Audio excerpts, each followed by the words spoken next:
Hello and welcome to the Apologetics 315 podcast with your hosts Brian Auten and Chad Gross. Join us for conversations and interviews on the topics of apologetics, evangelism, and the Christian worldview. The Horn of Gondor. Hello and welcome to the podcast. This is Brian Auten, and I'm here with Chad Gross. And in store for you today, we have a veritable cornucopia. In fact, Chad, a horn of plenty, a bounty of topics today. You know, we haven't done a cornucopia in quite a long time, so I'm pretty excited about this. I think you should title the podcast that, so when it comes up in people's feed, it just says a horn of plenty. Yes. I think you should. Yes, I like that. I like that idea. The Horn of Gondor. See, look, you already have a quote for the beginning of the podcast. There you go. Yes. Good. A lot of topics today, including upcoming guests, current reading, reflections on a couple of past interviews, any news from the world of Kozar, if there is any, and sadly, my passing of the torch to Chad. We'll get to that. But first, Chad, can you talk to us about the Defenders Conference coming up soon? Yeah. I just wanted to remind everybody that in Lake Geneva, Wisconsin, by the way, for those of you that don't know, I learned this a long time ago. People that are from Wisconsin, they get very offended if you pronounce it Wisconsin. I learned that. Yes. I at some point or in my early 20s, for some reason I was calling it Wisconsin, and I don't know why. I just was, and I actually was in the presence of somebody who was from there, and he took great offense and reprimanded me quite harshly. And so they don't like that, man. Don't mispronounce that. But anyway, in Lake Geneva, Wisconsin, March 17th through the 19th, there is going to be the annual Defenders Conference. And you can find out all the information there on the defendersconference.com. It's going to be a great time to really dig deep into the doctrine of hell. There's also going to be some breakout sessions, topics such as the historical St. Patrick's, since of course it's going to be St. Patrick's Day. Jesus as a master thinker is the topic I'll be speaking on. The afterlife and the cults will be a topic. Discerning the culture, why apologetics? Discerning your calling, ambassadors for Christ, and also building your leadership team of staff and students. And so it's going to be a great time. There's also going to be an ice cream social. So if any other reason you should come, there's going to be an ice cream social. Wow. Also, if you're listening and you want to have a table there with materials and things, if you want to sponsor the event, you can find out more about it at thedefendersconference.com. That's all for me. Hey, I got a quick question for you before we continue into the Horn of Plenty. What is the weather like over there these days? You know, today was real nice. My daughter and I went out one-wheeling in the forest, and it was really fun. Nice. Man, I'm telling you, I am so frustrated with the weather over here, and we have had the wackiest weather, the wackiest winter, and I hate it. I am at a place where I'm ready for it. I usually like winter. I am at a place where I am just ready for it to warm up and just get past it, because I'm not even getting any snow, man. It's just, hey, it's spring. No, it's winter. Hey, it's spring. No, it's winter. It's so annoying. So anyway, I'm just venting, and I was curious if you guys were experiencing that. It's been a little colder this week, but it was nice today. Sunny. It was cold but sunny, and it warmed it up. So right. Anyway, people were probably wondering about my passing of the torch to you. Yeah, they're probably concerned, man. So, I heard someone ask, on Twitter or something, say, ChatGPT lied about me. So I thought, it knows about people. So I asked ChatGPT, who is Brian Auten? And then it's like, hey, I don't know people unless you're more specific. So I said, who is Brian Auten, the apologetics person? Like, maybe if I associate it with apologetics. And it told me, and it concerned me. I'll read it to you here. Brian Auten was an influential Christian apologist who founded the website Apologetics 315 in 2007. So my first thought was, I'm washed up, has been, and no one's listening.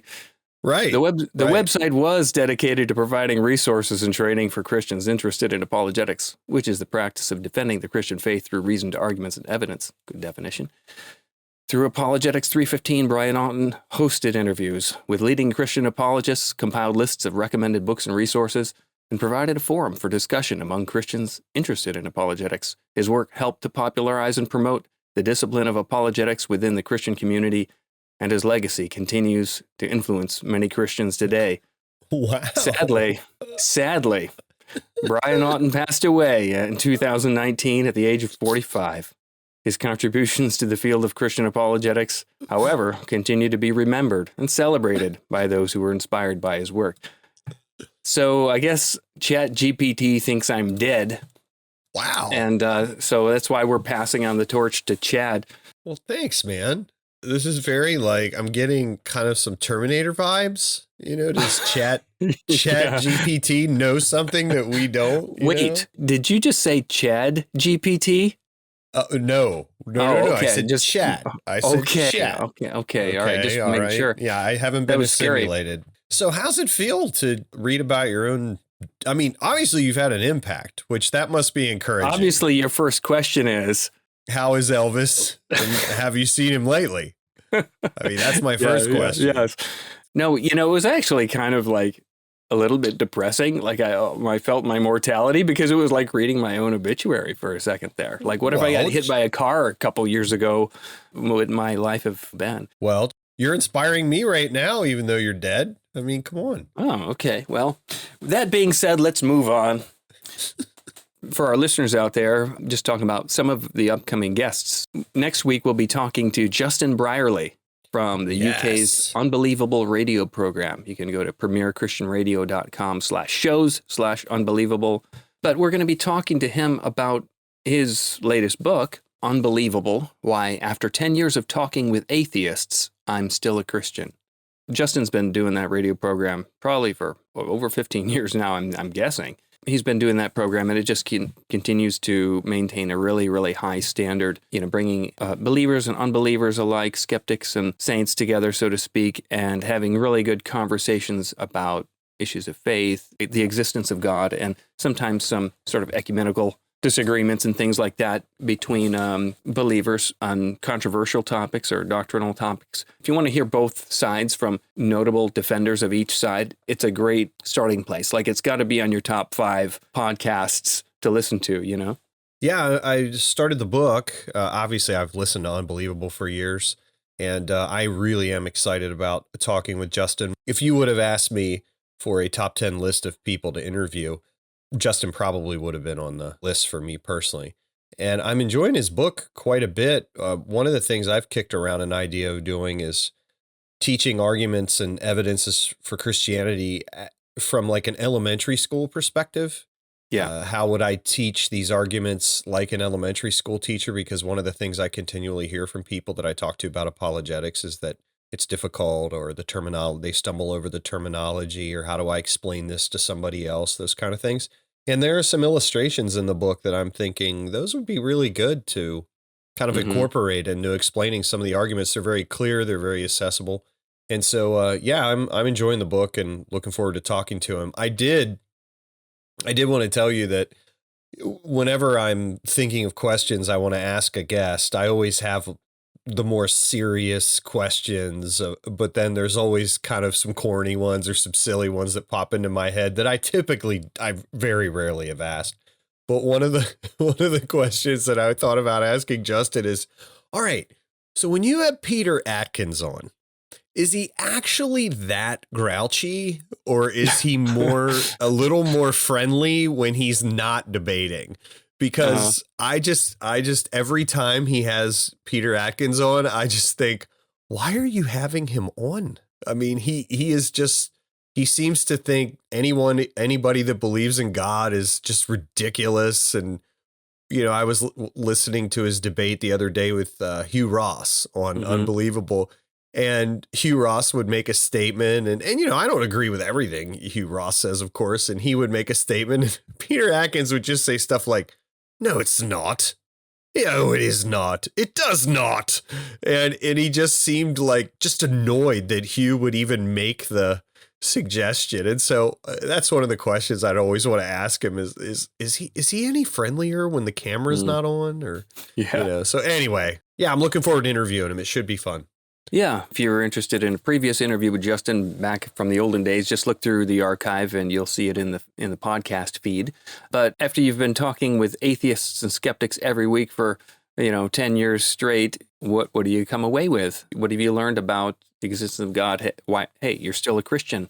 Why is that when you've heard all the strongest arguments against Christianity? So that'll be up for next week. After that, we've got Steve Kozar coming on from the YouTube channel The Messed Up Church. I always admire people like Steve Kozar because they are able to spend a tremendous amount of time on the topics that I just find very difficult to spend a lot of time watching or addressing because of various reasons I've talked about before on the podcast. But yeah, that should be an interesting one. In case you haven't heard of the YouTube channel, The Messed Up Church, have a watch. We're warning you about these interviews ahead of time so that you can read the book and then listen along with the interview, but also so that you can check out the YouTube channels and see what the guests are creating and what their sort of outreach is about. Anyway, the YouTube channel, The Messed Up Church, is basically one that exposes the error of false teachings, if you will.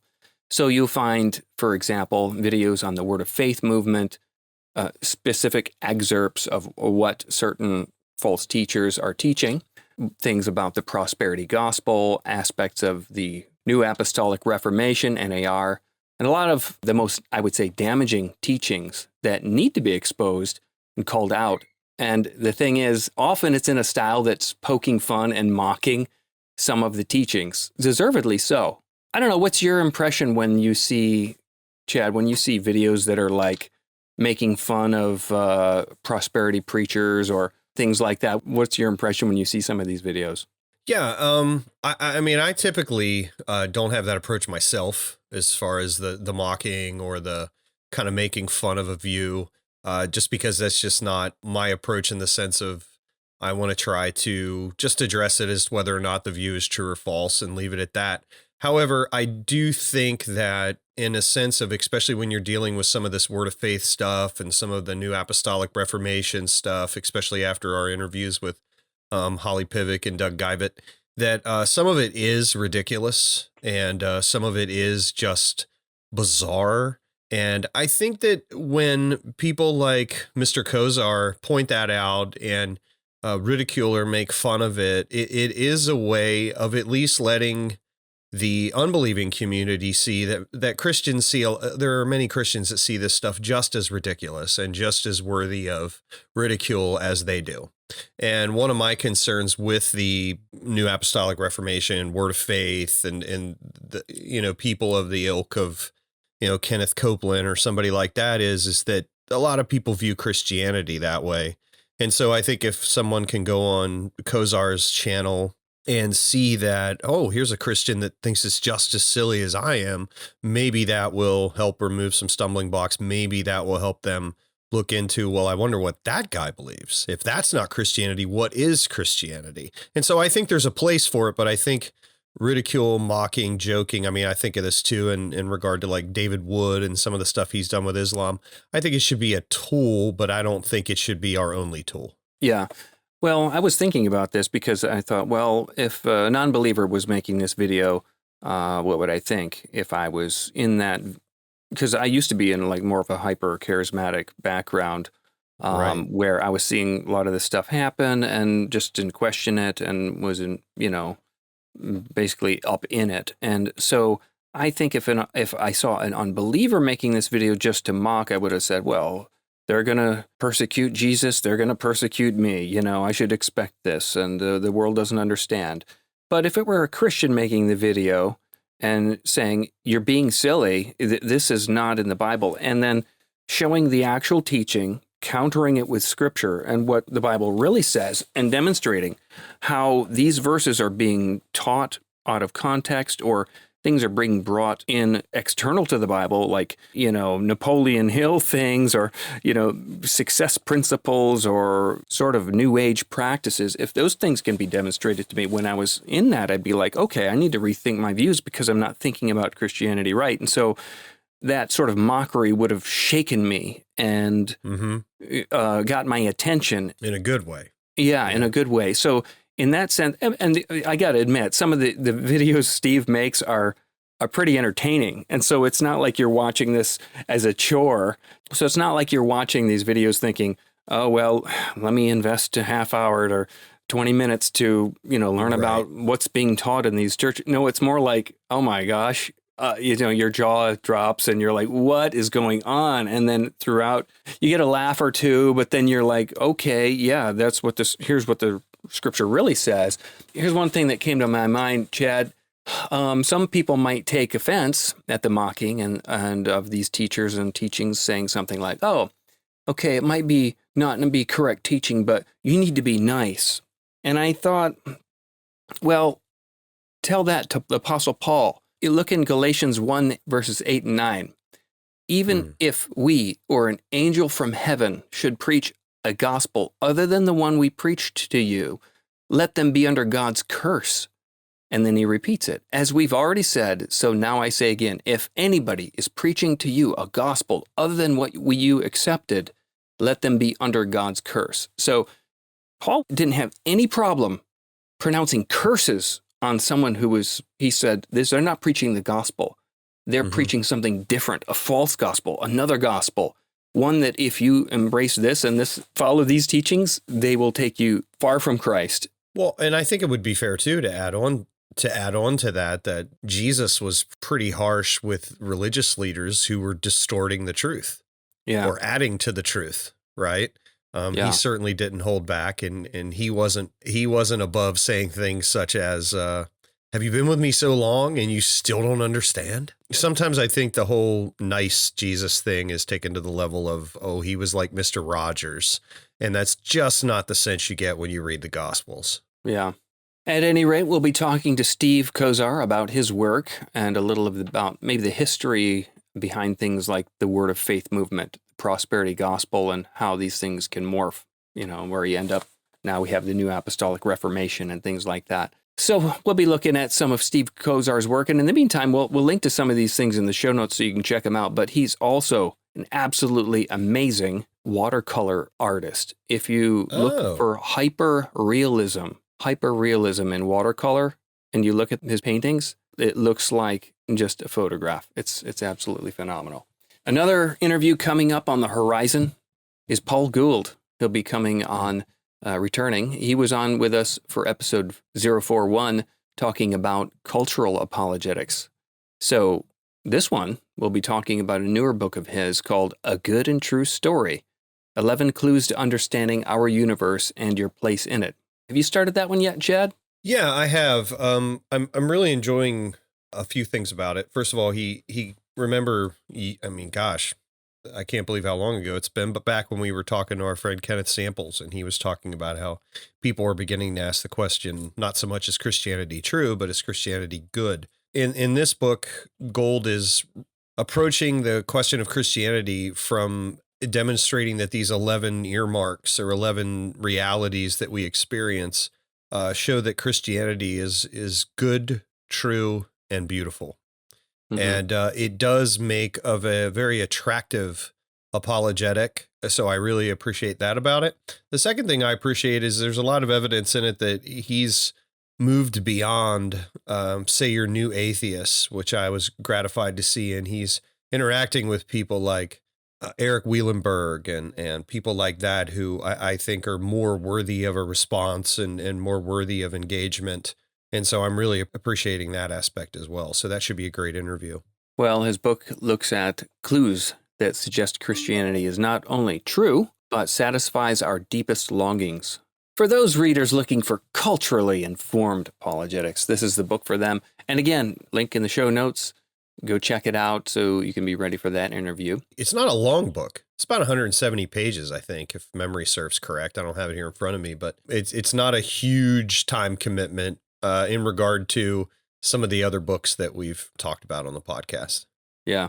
Well, speaking of cultural apologetics, are there any other kinds of apologetics? Yes, literary apologetics. And that's why we'll be interviewing Holly Ordway not too long from now. She's been on the podcast before about her book, Not God's Type. She's basically an atheist academic, And God found her in the midst of of academia, and her whole approach is, let's find ways of doing apologetics and making a case for the Christian faith through literature and how we can look at that. Her newest book that we'll be talking about is Apologetics and the Christian Imagination, an integrated approach to defending the faith. You know, if you think, well, I know everything about apologetics, I can give you the teleological argument, the cosmological argument, the Kalam cosmological, I can give you all the arguments and I can respond to the problem of evil. But yeah, well, how can you integrate something like the Christian imagination into your defense of your faith? Things like the cultural apologetics, what we're getting into with Paul Gould. There are the arguments, but there are also those things that appeal and satisfy our deepest longings, and things like story, things like Tolkien's universe that point to themes that run throughout our lives and grab us when we encounter those stories, things of heroism, things of sacrifice, things of redemption, things like that. Those things are woven throughout these great stories and in the gospel. And so, she's even, oh man, she's releasing this book later this year. And I've already said, we have to talk about this. Her new book's coming out called Tolkien's Faith, a spiritual biography, and talking all about J.R.R. Tolkien and basically how he became a Christian and how his faith has influenced his writings. And for those people who are into, Middle Earth, she's got another book on Tolkien called Tolkien's Modern Reading, Middle Earth Beyond the Middle Ages. But I love Tolkien. I've been reading all this stuff in the past number of months, and when certain memories from those books, when they come to my mind, they just grab me and make me almost tear up because of what happens. There's themes there that if you can grab someone by the heart, so to speak, using those themes because they resonate and they're connected with who we are, then there's a reason for that. There are redemptive themes we need to connect people back to the gospel with. So that'll be a real fun conversation with Holly Ordway, and check out in the show notes for the links to the book we'll be talking about. Well, and Brian, I just wanted to share a couple thoughts there. I mean, first of all, I'm very much looking forward to talking to her about the apologetics and the Christian imagination, because I freely confess that is a blind spot in my own approach to apologetics. I don't necessarily think that way. I want premises and arguments, but I think when you're in conversation and you're talking to people, being able to grab people by the heart, as you said, and then being able to provide those arguments as well is such a powerful way to approach discussion, especially. Obviously, the themes in Tolkien's writings allow you to do that. Secondly, though, what I would love to do is ask Holly about your favorite show on Amazon Prime, Rings of Power. And I would, as her being a Tolkien expert, I would love to know what she thought of that interpretation of Middle Earth. Can we call it that? If we asked her that question, she might storm off, throw down her headset, and walk out of our studio. But so our plan is we'll do the interview on apologetics and the Christian imagination. Then we'll have her back to do the one on Tolkien's faith. But then at the very end of that one, we'll ask about Rings of Power, because that way, if she gets angry and never wants to talk to us again, at least we've gotten a couple interviews out of it. Yeah. Okay. So I had to bring it up. I'm sorry. So here's a few reading assignments for you listeners out there in listener land. Unbelievable by Justin Brierley, Paul Gould's book, A Good and True Story, Holly Ordway's book, Apologetics and the Christian Imagination, and that should keep you up to date for some of the future interviews. Now, if there's interviews with folks you would like to hear from, just shoot us an email at podcast@apologetics315, and we'll try to make it happen.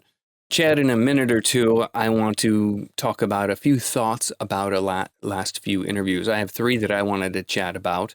But first, I wanted to introduce a segment called The Recommended iPad Thingy That's Awesome. Wow, that's a really catchy name. You should get that on a t-shirt. Thanks.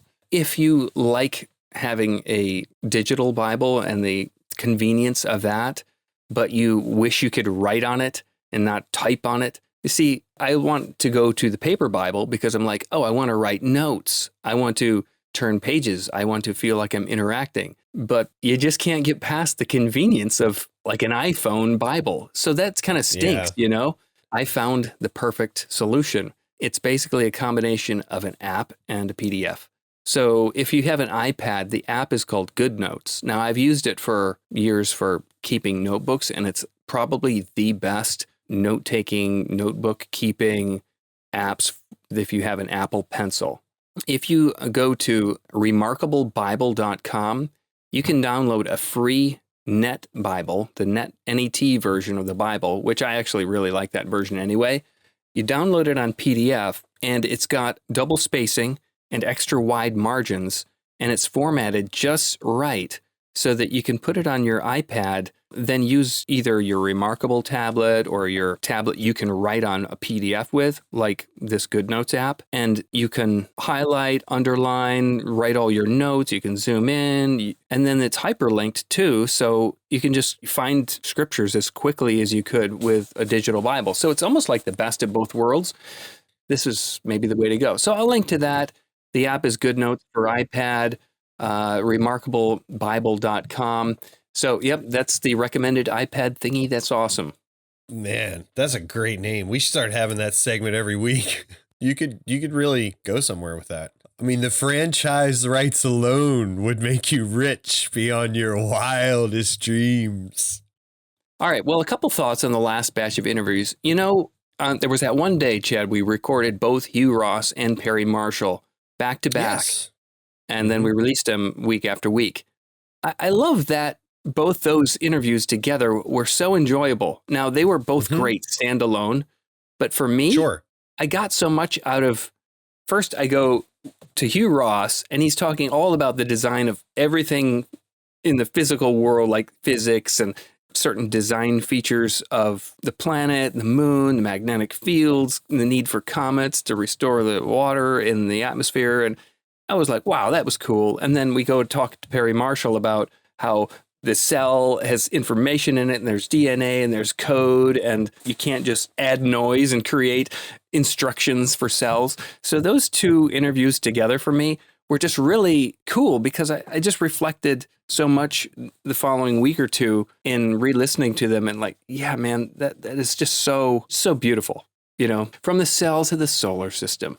Oh, nice. That was my impression. I wanted to get your impression. And then I do have thoughts on Evolution 2.0. Yeah, no, I agree with you. Doing those interviews back to back was really cool, very engaging. And I'll tell you, I love Hugh Ross's approach of showing how, each day we have more and more evidence for the fine tuning, and how everything between from the universe down to the core is finely tuned. The book is a bit technical, but I feel like talking to him is very accessible, and he's very clear and engaging and kind to talk to. And so I really enjoyed that. And he was another person that I've always wanted to interview, and I got to ask him a few questions I've always wanted to ask him. One of the things I liked about the Perry Marshall interview is just, it made me think about, I don't know if I know you've listened to probably all or most of Dr. Craig's debates. And do you remember when his opponents would bring up evolution? Yeah, I know what you're going to say. And yeah, and he would always refer to that book, The Anthropic Principle by Barrow and Tipler. And he would show, like, statistically how even if evolution were true, it would have to be an argument, for the existence of God. And I always used to think that that's kind of just a rhetorical kind of device. It really doesn't deal with the question at hand. But I really found myself walking away from the Perry Marshall interview going, well, if he's right, then that point that Craig made is valid, in the sense of that's right. If it is true, then it requires a designer, and so it doesn't get you anywhere. Those were a couple impressions I had. I will say Stephen Meyer's arguments are not God of the gaps. Yeah. They're not. And anybody familiar with his work knows he uses inference to the best explanation, which is a valid process of reasoning that all philosophers use. And so that was my only kind of quibble with the Perry Marshall interview is that's just not the case. God of the Gap is, well, we don't know how we got this, so we're just going to plug God in there. Meyer is arguing from what we do know. And then also, of course, if Stephen Meyer is using God of the Gap's reasoning, one could argue that Perry's using evolution of the Gap's reasoning. Yeah. Because their reasoning is similar, if that makes sense. Yeah, I also disagree with that representation of Stephen Meyer's approach. When it comes to the evolution 2.0 stuff, there were a few things that I came away with. One was that I kept saying to myself, and you, Chad, I said, I can't really disagree with anything within the book. It's almost as if I am reading something like Signature in the Cell or some intelligent design book, because you're basically describing all the different information and coding and decoding and transcription routines and algorithms that the cells and DNA does to preserve information and replicate it and instruct the organism to build and keep self-replicating in a highly detailed way. And you can't ascribe that to randomness. And so all through the book, I was thinking, well, why don't you just call yourself intelligent design? But now I think, oh, well, Perry's got to the point where he is like saying, no, it's so designed that it can do this stuff without guidance. It's basically everything is needed to build everything up, and cells are smart and they're going to adapt and they're going to create themselves, and in the sense of build organisms that can really adapt and change to the environment. In that sense, I guess where I'm not persuaded would be where it feels like a jump to me to say, well, here's all the things that cells can do, and now we can accept what creationists would call the molecules to man sort of view. I don't know how you can make that jump. I don't think you can backwards extrapolate like that, because if the cell is that smart, then let's just keep artificially selecting dogs and keep artificially selecting them, and they're going to create something. Eventually we're going to come up with something great, like a dog man or something. If you can't extrapolate forward with the mechanisms that are within the cell, how could you extrapolate backward from smaller, simpler things to man? So I think that there is evidence of speciation and things like that, but unless you have like transitional forms, maybe, if you will, to show that there has been that much of a progression from one thing to the next, then it's on an unwarranted jump. The intelligent design crew, it seems to me, would say things like the Cambrian explosion, there had to have been some sort of infusion of new information, new body plans suddenly come about, this suddenly comes about and stuff like that. So that's my thoughts on that. I really appreciate the fact that if it is true, it's certainly designed, because it certainly isn't random. You know what I mean? That's the main takeaway, is that, hey, if Perry's right, evolution is doing this in a way that is certainly not random and purposeless. There is teleology to the evolution, Mm-hmm.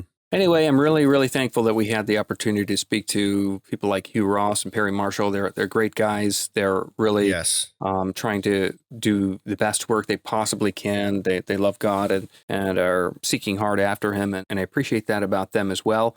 So thanks, listeners, for a cornucopia. A Horn of Plenty. A Horn of Plenty. Yes. A very bountiful podcast this week. We'll be watching Mandalorian Season 3. Speaking of bounty, we'll be hunting for that. Well, thank you, listeners, for being with us, and we will see you next week when we speak to Justin Brierley. Thanks for listening to the podcast. If you have a question you'd like us to address, or just a message for us, feedback, good or bad, you can either email us at podcast@apologetics315.com or leave a voice message for us using SpeakPipe. Just go to speakpipe.com/apologetics315 to leave us a message. And remember, if you include a Ghostbusters quote in your question, we guarantee that we'll read it on the podcast. We also ensure up to 50% better quality answers. Also, if you've enjoyed today's podcast, please leave a review in iTunes or the podcast platform of your choice.